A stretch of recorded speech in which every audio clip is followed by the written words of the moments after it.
Hi, so I got asked to teach Hero's Pose. Now, for some of you, the Hero's Pose, I'm not sure if you're familiar with it, but you are here and you're going to come down on your knees, and the first variation is here. Now, I can tell you for a lot of people, this is going to be super painful on the knees, and you're not going to feel like a hero by any means. And then the next step is lying on down here, and you have that nice hip flexor stretch. But how do you do this properly? That's a great question. So let's look at some alternatives.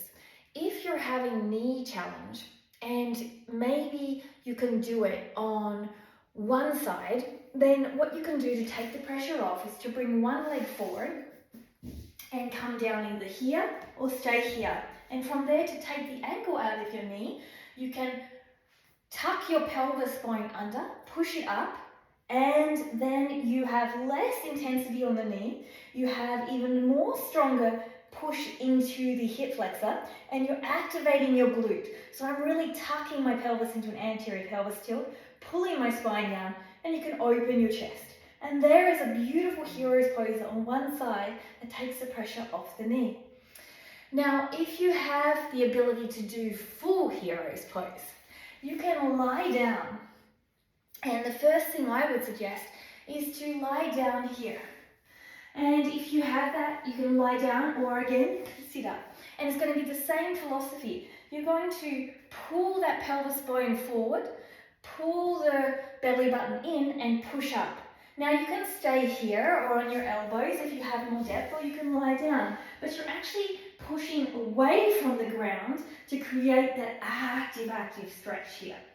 But again, there's going to be a lot of people that their knees are going to say, no, thank you, that is not a cool pose. So if both those options don't work for you, then that's also fine. And what you can do to get a hip flexor stretch without doing the Hero's Pose is come down into a lunge. You probably want something under your knee. And then from here, you're having something soft under your knee so you can support it and no pain. And then again, pulling your pelvis forward, pulling your ribs in, and you're going to push your bottom forward and you're going to round down. You're going to get a nice hip flexor stretch here too.